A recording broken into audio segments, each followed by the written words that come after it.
മഴത്തോരു മുൻപ് എന്ന മനോഹരമായ പരമ്പരയിൽ ഉടൻ വരുവാൻ പോകുന്ന മറ്റൊരു അടിപൊളി എപ്പിസോഡിലേക്ക് എല്ലാ പ്രിയപ്പെട്ടവർക്കും ഒരിക്കൽ കൂടി സ്വാഗതം. നിങ്ങൾ ആദ്യമായാണ് ഈ ചാനൽ കാണുന്നതെങ്കിൽ ദയവ് ചെയ്ത് ഒന്ന് സബ്സ്ക്രൈബ് ചെയ്യുവാൻ മറക്കരുത്. വീഡിയോ ഇഷ്ടപ്പെട്ടാൽ ലൈക്ക് ചെയ്യുകയും ഹൈപ്പ് ചെയ്യുകയും ഒപ്പം നിങ്ങളുടെ വിലയേറിയ അഭിപ്രായങ്ങൾ കമന്റ് ബോക്സിൽ രേഖപ്പെടുത്തുകയും ചെയ്യുവാൻ മറക്കരുത്. വീഡിയോയിലേക്ക് പോകാം. മാമച്ചനും ഗ്രേസമ്മയ്ക്കും രേവതിക്കുട്ടിക്കുമൊപ്പം എറണാകുളത്തേക്ക് പോയ അലീനയും ഷെറിനെയും മടക്കി വിളിക്കുവാൻ വേണ്ടി സ്റ്റാൻലി ജോസഫ് അവരുടെ വീട്ടിലേക്ക് എത്തിയിട്ടുണ്ട്. അവിടെ എത്തിയതിനു ശേഷവും പ്രധാനമായും നടന്ന സംഭാഷണം ഷെറിന്റെ കുഞ്ഞിനെ വീണ്ടെടുക്കുക എന്നുള്ളത് തന്നെയായിരുന്നു. അതേക്കുറിച്ചുള്ള കാര്യങ്ങൾ എന്തെങ്കിലും അറിഞ്ഞിട്ടുണ്ടോ എന്നുള്ള അലീനയുടെ ചോദ്യത്തിന് സ്റ്റാൻലി പറഞ്ഞ മറുപടി ഇതാണ്: ഞാൻ ആദ്യം മേരിക്കുട്ടിയെ വിളിച്ചപ്പോൾ അവൾ പറഞ്ഞത് കുട്ടി മരിച്ചുപോയി എന്നാണ്. പക്ഷെ ഇന്നലെ ഞാൻ വീണ്ടും വിളിച്ചു. അപ്പോൾ അവൾ പറയുന്നത് മക്കളില്ലാത്ത ഏതോ ദമ്പതികൾ കുട്ടിയെ അഡോപ്റ്റ് ചെയ്തു എന്നാണ്. പക്ഷേ അവരുടെ അഡ്രസ്സ് തരാൻ പറ്റില്ല.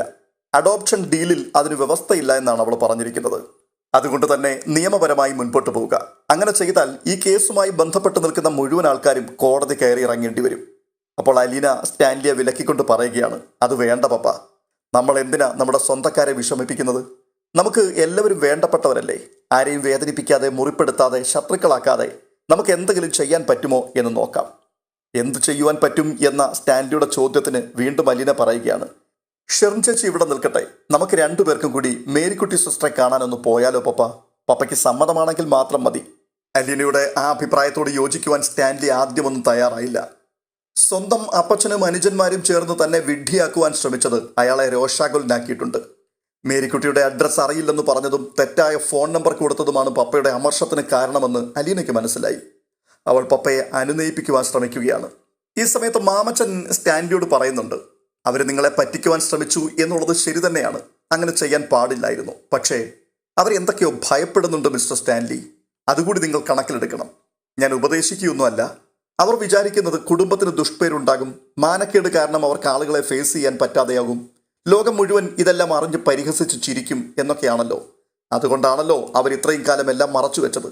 അല്ലാതെ മിസ്റ്റർ സ്റ്റാൻലിയോട് അവർക്ക് വിരോധമുണ്ടായിട്ടാണോ? ഷെറിനോട് അവർക്ക് വൈരാഗ്യമുണ്ടോ? ആ കുഞ്ഞിനോട് അവർക്ക് വിദ്വേഷമുണ്ടോ?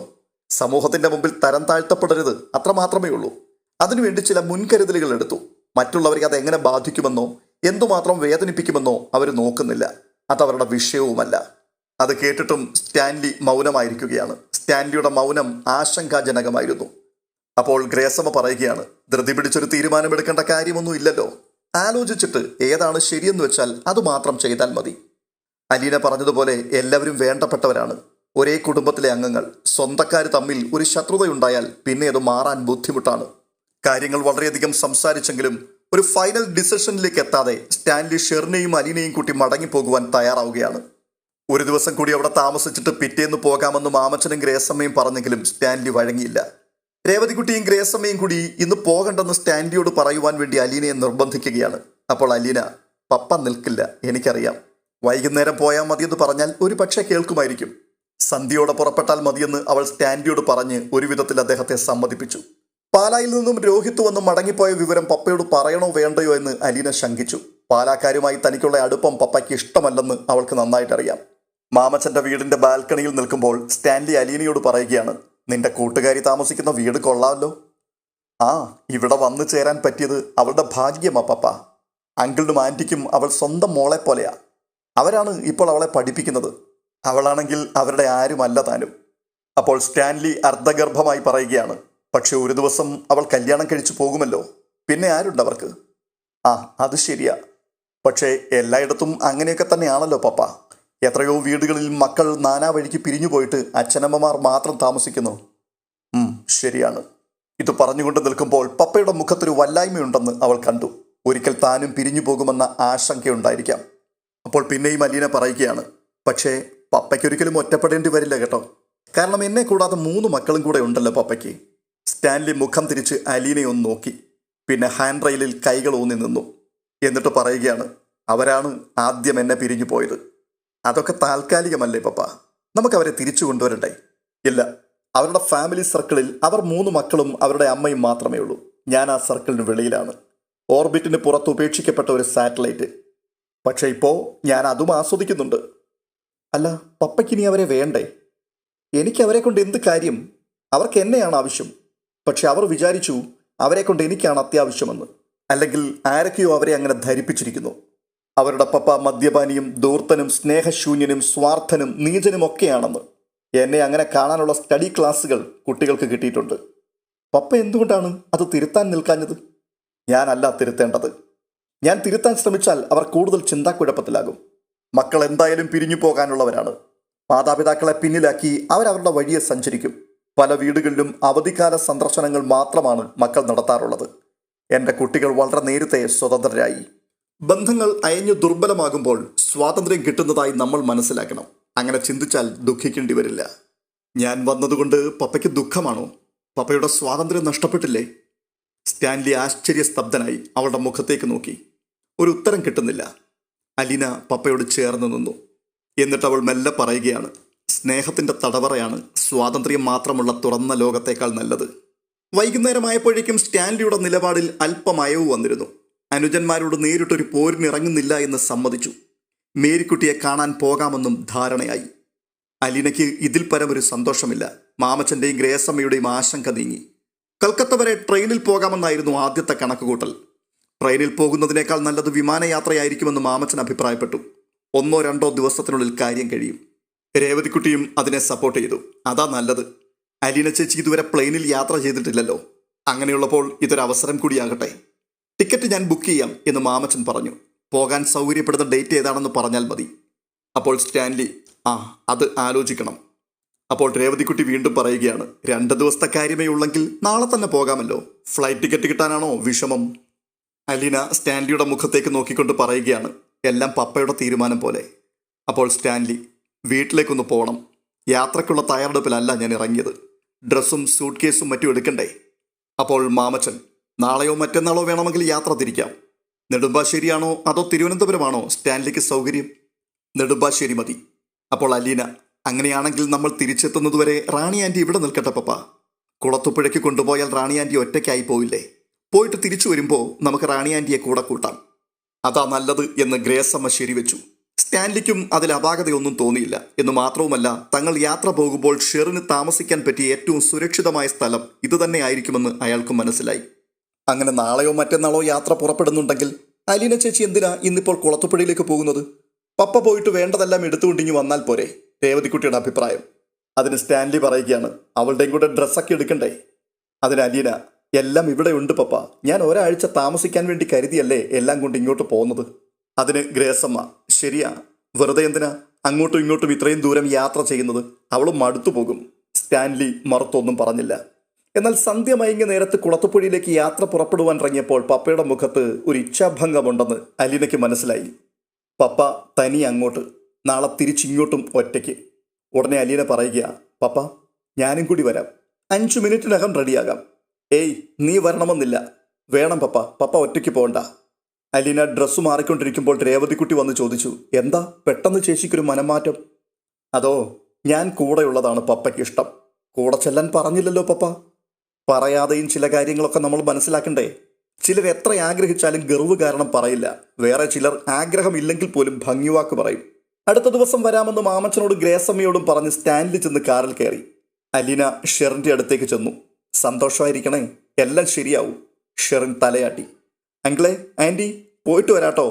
ഉടനെ രേവതിക്കുട്ടി പരിഭവിച്ചുകൊണ്ട് പറയുക, എന്നെ വിളിച്ചിരുന്നെങ്കിൽ ഞാനും കൂടി വന്നേനെ. മനഃപൂർവ്വം വിളിക്കാഞ്ഞതാ. റാണി ആൻറ്റിക്ക് നീ അല്ലാതെ ഇവിടെ ആരുണ്ട് കൂട്ട്? അത്രയും പറഞ്ഞിട്ട് അലീന ഓടിച്ചെന്ന് കാറിൽ കയറി. സ്റ്റാൻലി കാർ സ്റ്റാർട്ട് ചെയ്ത് വെയിറ്റ് ചെയ്യുകയായിരുന്നു. കാർ ബൈപ്പാസിലേക്ക് പ്രവേശിച്ചപ്പോൾ സ്റ്റാൻലി ചോദിക്കുകയാണ്, എന്താണ് നീ എൻ്റെ കൂടെ പോരാമെന്നങ്ങ് തീരുമാനിച്ചത്? എന്നെ വിളിച്ചുകൊണ്ട് പോകാൻ വന്നിട്ട് വെറും കൈയോടെ തിരിച്ചു പോകുമ്പോൾ പപ്പയ്ക്കൊരു വിഷമം തോന്നത്തില്ലേ? സ്റ്റാൻലി ഒന്ന് മന്ദഹസിച്ചു. ചങ്ങലയിൽ കൊളുത്തി വലിച്ചതുപോലെ നിരങ്ങി നീങ്ങുന്ന വാഹന നിരയിലേക്ക് കണ്ണോടിച്ചുകൊണ്ട് അയാൾ പതിയെ പറയുകയാണ്, വിഷമം തോന്നിയനെ. തുടർന്ന് കാണുന്നത് നെടുമ്പാശ്ശേരി എയർപോർട്ടിലെ ദൃശ്യങ്ങളാണ്. മാമച്ചനാണ് കാറിൽ എയർപോർട്ടിൽ അവരെ കൊണ്ടുവിട്ടത്. അലീനയും സ്റ്റാൻലിയെയും യാത്ര അയക്കുവാൻ അയാളോടൊപ്പം ഷെറിനും രേവതിക്കുട്ടിയും എയർപോർട്ടിലെത്തിയിരുന്നു. ചെക്ക് ഇൻ ചെയ്യും മുമ്പ് മാമച്ചൻ സ്റ്റാൻലിക്കും അലീനയ്ക്കും കൈകൊടുത്ത് ബസ് സ്റ്റോപ്പിലേക്ക് ആശംസിച്ചു. രേവതിക്കുട്ടി അലീനയെ ആശ്ലേഷിച്ചു. എന്നിട്ട് പറയുകയാണ്, ഷെറിൻ ചേച്ചിയുടെ മോളെയും കൊണ്ടേ തിരിച്ചു വരാവൂ. അലീന ചേച്ചിക്ക് അത് സാധിക്കുമെന്ന് എനിക്കറിയാം. ഞങ്ങളൊക്കെ ഇനി മണിക്കൂറുകൾ എണ്ണി കാത്തിരിപ്പ് തുടങ്ങും നിങ്ങൾ തിരിച്ചെത്തുന്നതുവരെ. അത് കേട്ടിട്ട് അലീന ഒന്ന് പുഞ്ചിരിച്ചത് മാത്രമേ ഉള്ളൂ. ഷെറിൻ വർദ്ധിച്ച പ്രത്യാശയോടെ അവളെ നോക്കിക്കൊണ്ട് നിന്നു. അലീന അവളുടെ തോളത്ത് പിടിച്ചു. റാണി ആൻറ്റി, മനസ്സുരുകി പ്രാർത്ഥിക്കണം കേട്ടോ. നല്ല വാർത്ത കിട്ടണമെന്ന്. ഷെറിൻ തലയാട്ടി. സ്റ്റാൻലി അലീനയും കൂട്ടി ഡിപ്പാർച്ചർ ലൗഞ്ചിലേക്ക് പോയി. ചില്ലുവാതിൽ കടക്കും മുമ്പ് അലീന തിരിഞ്ഞു നോക്കി. രേവതിക്കുട്ടിയും ഷെറിനും നിന്ന് കൈവീശുന്നുണ്ടായിരുന്നു. അലീന കണ്ടിട്ടില്ലാത്തൊരു ലോകമായിരുന്നു കൺമുമ്പിൽ. അതിവിശാലമായ ഹാൾ, നൂറുകണക്കിന് ഇരിപ്പിടങ്ങൾ, ലൗഡ് സ്പീക്കറിൽ ഇടയ്ക്ക് വരുന്ന അനൗൺസ്മെന്റുകൾ, ഹാൾ നിറയെ വിവിധ ഭാഷകൾ സംസാരിക്കുന്ന യാത്രക്കാർ, ഇറുകിയ വസ്ത്രം ധരിച്ച് അങ്ങിങ്ങ് നീങ്ങിക്കൊണ്ടിരിക്കുന്ന സുന്ദരികളായ എയർ ഹോസ്റ്റസുമാർ, വിവിധ വിമാന കമ്പനികളുടെ ഡ്രസ് കോഡ് അണിഞ്ഞ യുവതികളും യുവാക്കളുമായ ജോലിക്കാർ, ചില്ലുഭിത്തിക്കപ്പുറം റൺവേയിൽ കുതിച്ചുപായുന്ന വിമാനം, യാത്രക്കാരെയും കൊണ്ട് റൺവേക്കരികിലൂടെ നീങ്ങുന്ന വിമാന കമ്പനി ബസ്സുകൾ. അലീന കൗതുകത്തോടെ എല്ലാം നോക്കിക്കൊണ്ടിരുന്നു. സ്റ്റാൻലി അരികെ ഇരുന്ന് അവൾക്കറിയാത്തതെല്ലാം പറഞ്ഞു മനസ്സിലാക്കി കൊടുത്തു. അവർക്ക് പോകേണ്ട ഫ്ലൈറ്റിലേക്ക് നീങ്ങുവാനുള്ള അനൗൺസ്മെന്റ് വന്നപ്പോൾ സ്റ്റാൻലി അലീനയെ കൂട്ടിക്കൊണ്ടുപോയി. റൺവേക്കരികിൽ പലയിടങ്ങളിലായി വിമാനങ്ങൾ കിടക്കുന്നത് കണ്ടപ്പോൾ അലീന അമ്പരന്നു പോയി. എത്ര ചെറുതായിട്ടാണ് ഇതിനെയൊക്കെ കണ്ടിട്ടുള്ളത് നേരത്തെ. പക്ഷെ ഇപ്പോഴാണ് അതിന്റെ യഥാർത്ഥ വലിപ്പം മനസ്സിലായിരിക്കുന്നത്. അവർ വിമാനത്തിനുള്ളിലേക്ക് പ്രവേശിച്ചു. സ്റ്റാൻലി അവളോട് ചോദിച്ചു, വിൻഡോ സൈഡ് വേണോ? പുറത്തേക്ക് നോക്കാൻ പേടിയുണ്ടോ? പേടിയില്ലെന്ന് അവൾ പറഞ്ഞു. സ്റ്റാൻലി വിൻഡോ സൈഡ് സീറ്റ് അവൾക്ക് വിട്ടുകൊടുത്തു. വിമാനം ടേക്ക് ഓഫ് ചെയ്യുന്നതിന് മുൻപ് എയർ ഹോസ്റ്റസ് കോക്പിറ്റിന് മുമ്പിൽ വന്നു നിന്നുകൊണ്ട് ലൗഡ് സ്പീക്കറിലൂടെ വരുന്ന നിർദ്ദേശങ്ങൾക്കൊപ്പം എങ്ങനെയാണ് സീറ്റ് ബെൽറ്റ് മുറുക്കേണ്ടതെന്നും അടിയന്തര ഘട്ടത്തിൽ എന്തൊക്കെയാണ് ചെയ്യേണ്ടതെന്നും ആംഗ്യ ഭാഷയിൽ കാട്ടിക്കൊടുക്കുന്നുണ്ടായിരുന്നു. സീറ്റ് ബെൽറ്റ് മുറുക്കേണ്ടത് എങ്ങനെയാണെന്ന് സ്റ്റാൻലി അലീനയ്ക്ക് കാണിച്ചു കൊടുത്തു. അപ്പോൾ ആശ്ചര്യത്തോടെ അലീന സ്റ്റാൻലിയോട് ചോദിക്കുകയാണ്, പപ്പ ഒത്തിരി പ്രാവശ്യം വിമാനത്തിൽ യാത്ര ചെയ്തിട്ടുണ്ടോ? ഏയ്, ഒരുപാടൊന്നുമില്ല, എന്നാലും യാത്ര ചെയ്തിട്ടുണ്ട്. വിമാനം ഒരു മുരൾച്ചയോടെ റൺവേയിലേക്ക് നീങ്ങി. ഒന്ന് വട്ടം തിരിഞ്ഞു. ഭയങ്കരമായൊരു വിറയലോടെ എൻജിൻ ഇരമ്പി. വിമാനം റൺവേയിലൂടെ കുതിച്ചു പാഞ്ഞു. അലീന സ്റ്റാൻലിയെ നോക്കി. ശാന്തനായിരിക്കുകയാണ്. അവൾക്ക് സമാധാനമായി. എങ്കിലും റൺവേയിൽ നിന്നും ആകാശത്തേക്ക് ഉയർന്നപ്പോൾ വയറ്റിലൊരു ആന്തൽ അനുഭവപ്പെട്ടു. അവൾ ജനാലയിലൂടെ നോക്കി. താഴെ കെട്ടിടങ്ങൾ, വയലുകൾ, പാടങ്ങൾ, കൃഷിയിടങ്ങൾ, മരങ്ങൾ. കെട്ടിടങ്ങൾ ചെറുതായി ചെറുതായി വരുന്നു. റോഡുകൾ കറുത്ത നാട പോലെയായി. പാടശേഖരങ്ങൾ ചെറിയ ചതുരക്കള്ളികളായി. നദി നീല നൂലുപോലെ നേർത്തു. സീറ്റ് ബെൽറ്റ് അഴിച്ചുകൊള്ളുവാൻ ലൗഡ് സ്പീക്കറിലൂടെ നിർദ്ദേശം വന്നു. സീറ്റ് ബെൽറ്റ് അഴിച്ചുകൊണ്ട് സ്റ്റാൻലി അലീനയോട് പറയുകയാണ്, ചെന്നൈയിൽ ചെന്നിട്ട് നമുക്ക് മാറിക്കയറേണ്ടി വരും. അവിടുന്നാണ് കൊൽക്കത്തയ്ക്കുള്ള കണക്ഷൻ ഫ്ലൈറ്റ്. അവൾക്കത് ശരിക്കും മനസ്സിലായില്ല. വിമാനത്തിൽ യാത്ര ചെയ്യുന്നത് അവൾ അതിനു മുമ്പ് ഒരിക്കലും സങ്കല്പിച്ചിട്ട് കൂടിയില്ല. കഴക്കൂട്ടത്തെ ഓർഫനേജിൽ വളർന്ന ഒരു അനാഥ പെൺകുട്ടി ഇപ്പോൾ വിമാനത്തിലിരിക്കുകയാണ്, അതും സ്വന്തം പപ്പയോടൊപ്പം. അവളുടെ കണ്ണുകൾ നിറഞ്ഞു. വിമാനം മേഘപരവതാനികൾക്ക് മീതെ എത്തിയിരുന്നു. ഭൂമിയിൽ നിന്നും വേർപെട്ട് മറ്റൊരു ലോകത്തേക്ക് പ്രവേശിച്ചതുപോലെ അവൾക്ക് തോന്നി. ആയിരക്കണക്കിനടി താഴെ വെണ്മ മേഘങ്ങളുടേത് മാത്രമായ മറ്റൊരു ലോകം. കൊൽക്കത്തയിൽ വിമാനമിറങ്ങുമ്പോൾ വൈകുന്നേരമായി. സിലിഗുരിയിലേക്കുള്ള ഫ്ലൈറ്റ് എപ്പോഴാണെന്ന് സ്റ്റാൻലി എയർപോർട്ട് സ്റ്റാഫിനോട് അന്വേഷിച്ചു. ഇന്ന് ഫ്ലൈറ്റ് ഇല്ലെന്നായിരുന്നു മറുപടി. അടുത്ത ദിവസം രാവിലെ ഒരുപക്ഷെ ഫ്ലൈറ്റ് കിട്ടിയേക്കാം. ഗോഹാട്ടിന് പോകുന്ന വിമാനമാണിത്. സിലിഗുരിയിലും അഗർത്തലയിലുമായി യാത്രാമധ്യേ 2 ലാൻഡിംഗ് ഉണ്ട് അതിന്. പക്ഷേ ടിക്കറ്റ് കിട്ടുമോ എന്നറിയില്ല. ട്രാവൽ ഏജൻസിയുമായി ബന്ധപ്പെട്ടപ്പോൾ ഒരു ടിക്കറ്റ് കിട്ടുമെന്നറിവായി. അതുകൊണ്ട് ഫലമില്ല. സ്റ്റാൻലിയും അലീനയും ഹോട്ടലിൽ മുറിയെടുത്ത് താമസിച്ചു. 3-ാം ദിവസമാണ് അവർക്ക് സിലിഗുരിയിലേക്ക് എയർ ടിക്കറ്റ് ലഭിച്ചത്. 2 ദിവസം സ്റ്റാൻലി ടാക്സി പിടിച്ച് കൽക്കട്ടയിലെ പ്രധാന സ്ഥലങ്ങളിലെല്ലാം അലീനയെ കൊണ്ടുപോയി കാണിച്ചു.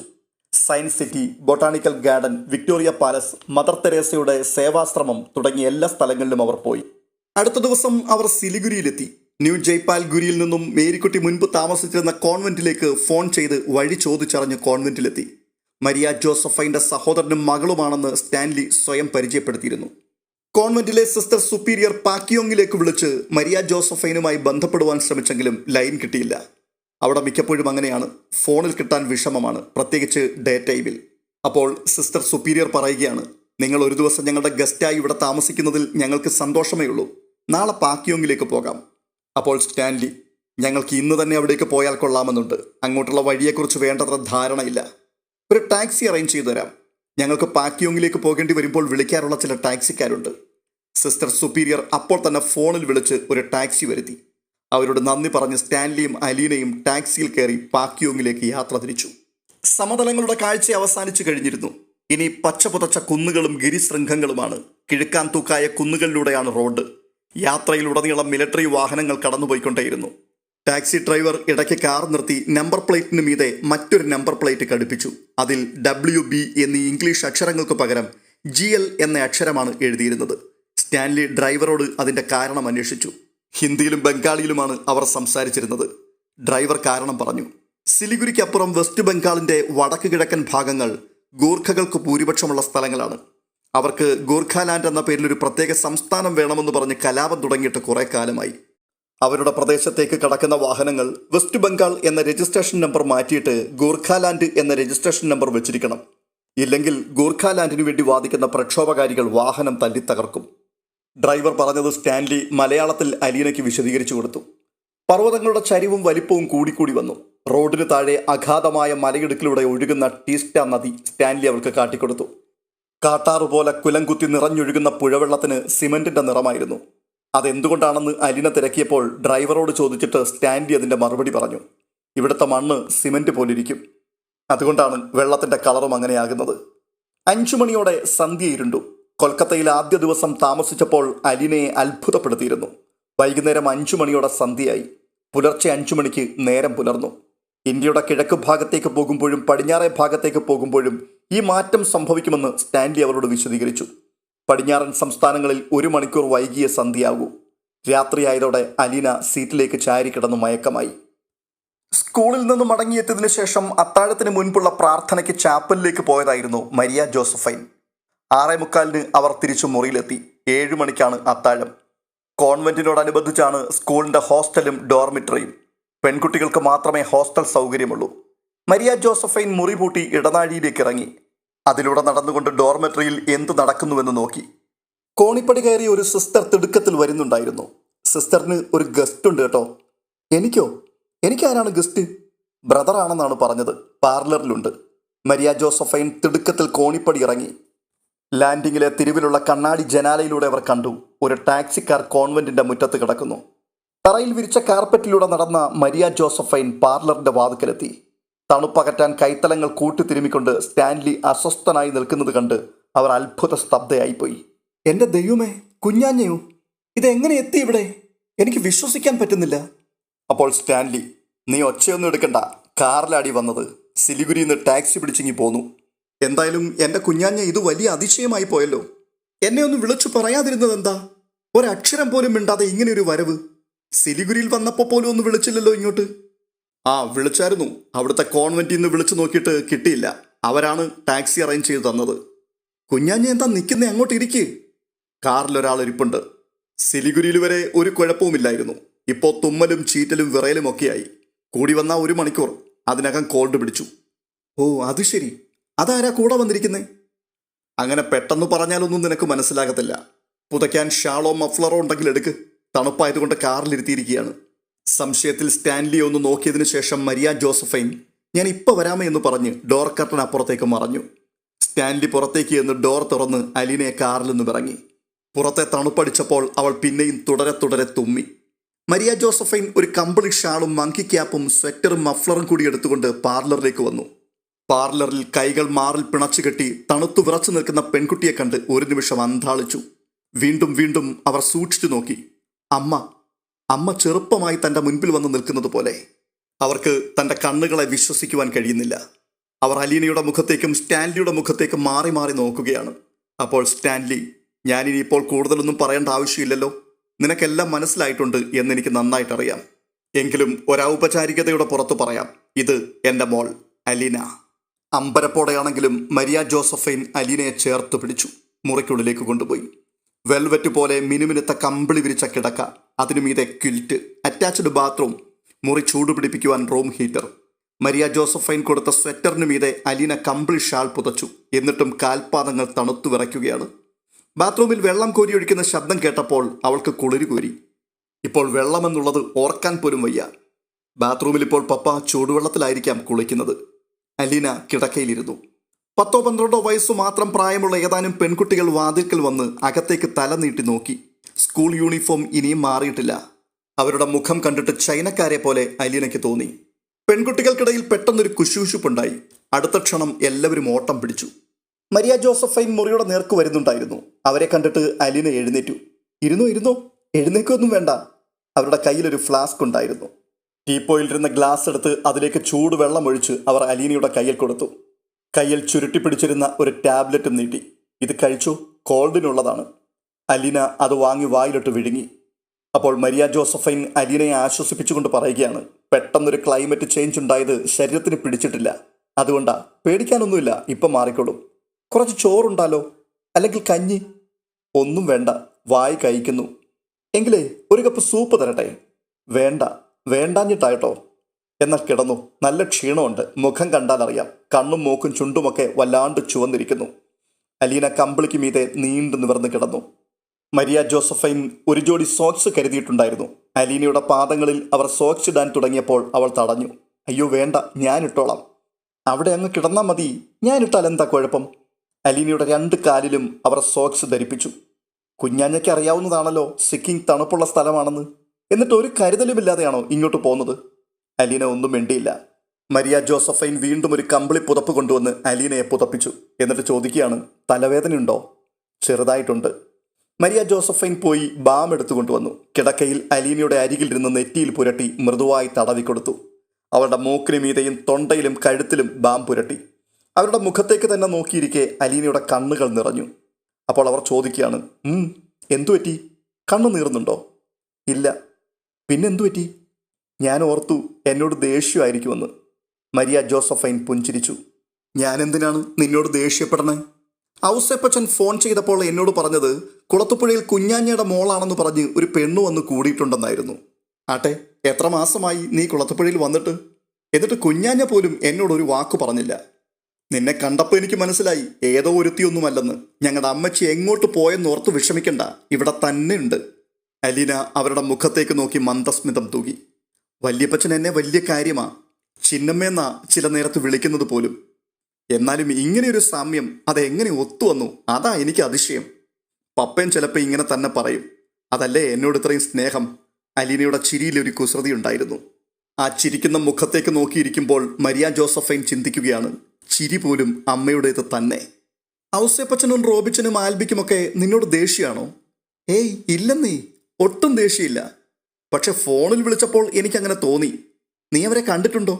പിന്നെ ഇല്ലേ, ഞാൻ പുനലൂർ തറവാട്ടിൽ പോയി എത്ര ദിവസം താമസിച്ചതാ. ഈസ്റ്റർ ആഘോഷിച്ചതുപോലും അവിടെയായിരുന്നു. ജോസുകുട്ടിയും സാന്ദ്രമോളയും റോണിയും ഒക്കെ ഞാൻ ഫോൺ ചെയ്യാറുള്ളതല്ലേ. എല്ലാവരുമായിട്ട് ഞാൻ നല്ല കൂട്ടായിരുന്നല്ലോ. മരിയ ജോസഫൈൻ പരിഭവത്തോടു കൂടി പറയുകയാണ്. ഷോ, ഇത്രയൊക്കെ സംഭവിച്ചിട്ടും എന്നോട് ആരും ഒരു വാക്കും പറഞ്ഞില്ലല്ലോ. അപ്പോൾ അലീന, സോറി ട്ടോ, എനിക്കറിയില്ലായിരുന്നു. അത് ശരി, നീ എന്തിനാ സോറി പറയുന്നേ? നിന്റെ തെറ്റൊന്നും അല്ലല്ലോ, എല്ലാം ദൈവനിശ്ചയം. അപ്പോഴേക്കും സ്റ്റാൻലി കുളി കഴിഞ്ഞ് ബാത്റൂമിൽ നിന്നും ഇറങ്ങി വന്നു. അപ്പോൾ മരിയ ജോസഫൈൻ പറയുകയാണ്, കുഞ്ഞാഞ്ഞയ്ക്കുള്ള ഫുഡ് ഞാൻ ഇങ്ങോട്ട് എടുത്തോണ്ട് വരാം. വേണ്ട, ഞാൻ അങ്ങോട്ട് വന്ന് കഴിച്ചോളാം. ഡൈനിങ് ഹാൾ അടച്ചു, ഇനി അവിടെ ഒന്നും കിട്ടില്ല. കൃത്യം 7 മണിക്കാണ് ഇവിടുത്തെ സപ്പർ. അപ്പോൾ ഇനി എന്തു ചെയ്യും? അത് കുഴപ്പമില്ല, ഫുഡ് മാറ്റിവെക്കാൻ ഞാൻ പറഞ്ഞിട്ടുണ്ടായിരുന്നു. ഞാൻ പോയി എടുത്തിട്ട് വരാം. മരിയ ജോസഫൈൻ കിച്ചണിൽ നിന്നും ഭക്ഷണം എടുത്തുകൊണ്ടുവന്നു സ്റ്റാൻലിക്ക് കൊടുത്തു. അലീനയ്ക്ക് കുടിക്കുവാൻ ഒരു ഗ്ലാസ് ചൂട് പാലും കൊണ്ടുവന്നു. തുടർന്ന് അവരത് അലീനയെ നിർബന്ധിച്ചു കുടിപ്പിച്ചു. സ്റ്റാൻലിയുടെ അത്താഴം തണുത്തു തുടങ്ങിയിരുന്നു. ഭക്ഷണശേഷം മരിയ ജോസഫൈൻ 2 പേരെയും കൂടി ഒരു മുറിയിലേക്ക് കൊണ്ടുപോയി. എന്നിട്ട് ചോദിക്കുക, 2 പേർക്കും കൂടി ഈ ഒരു മുറി പോരെ? ഞങ്ങൾക്കാകെ ഈ ഒരു ഗസ്റ്റ് റൂമേ ഉള്ളൂ. ആഹാ, 2 കട്ടിലുണ്ടല്ലോ ഇവിടെ, ഇത് ധാരാളം, സ്റ്റാൻലി പറയുകയാണ്. എന്നാൽ ഇനി നീ പോയി കിടന്നു, ഇവിടുത്തെ ചിട്ടയൊന്നും തെറ്റിക്കണ്ട. അതെ കുഞ്ഞാഞ്ഞ, രാത്രി എന്തെങ്കിലും ആവശ്യമുണ്ടെങ്കിൽ എന്നെ വിളിച്ചാൽ മതി. ഈ കോറിഡോറിന്റെ അങ്ങേയറ്റത്ത് ഇടതുവശത്തെ റൂമാണ്. ശരി. എന്നിട്ടും മരിയ ജോസഫൈൻ അവിടെ തന്നെ ഇരുന്നു. അവർക്ക് അലീനയുടെ അടുത്തൊന്നും എഴുന്നേറ്റ് പോകുവാൻ മനസ്സ് വരുന്നില്ല. അവളുടെ നിഷ്കളങ്കമായ മുഖത്തേക്ക് നോക്കുമ്പോൾ എന്തെന്നില്ലാത്ത ഒരു അടുപ്പം തോന്നിപ്പോകുന്നു. തുടർന്നവർ സ്റ്റാൻലിയുടെ മുഖത്തേക്ക് നോക്കിയിട്ട് ചോദിക്കുകയാണ്, കുഞ്ഞാഞ്ഞയ്ക്ക് എവിടുന്ന് കിട്ടി ഇവളെ? ഓർത്തിട്ട് എനിക്ക് അതിശയം തീരുന്നില്ല. അപ്പോൾ സ്റ്റാൻലി, പാലായിൽ ഒരു വീട്ടിൽ ജോലിക്ക് നിൽക്കുകയായിരുന്നു. ആഹാ, എന്നിട്ട് എങ്ങനെ കണ്ടുപിടിച്ചു? അതെല്ലാം കൂടി പറയാനിരുന്നാൽ ഇന്ന് രാത്രിയിൽ ഉറക്കം നടക്കത്തില്ല മേരിക്കുട്ടി. നീ പോയി കിടന്നുറങ്ങ്, നാളെ നമുക്ക് പറയാം. ശരി ശരി, എന്നാലേ റെസ്റ്റ് എടുത്തോ, ഇത്രയും ദൂരം യാത്ര ചെയ്തു വന്നതല്ലേ. മരിയ ജോസഫൈൻ അലീനയുടെ ശിരസിലൊന്ന് തലോടി കവളത്ത് കൈത്തലം ചേർത്തു പറഞ്ഞു, ഉറങ്ങിക്കോ കേട്ടോ, നാളെ കാണാം. ദാ ഫ്ലാസ്കിൽ ചൂടുവെള്ളം ഇരിപ്പുണ്ട്, എടുത്ത് കുടിച്ചോണം ആവശ്യമുണ്ടെങ്കിൽ. തുടർന്ന് അവർ ഗുഡ് നൈറ്റ് പറഞ്ഞിട്ട് മുറി വിട്ടുപോയി. സ്റ്റാൻലി പോയി വാതിലടച്ച് ബോൾട്ട് ഇട്ട് വന്നു.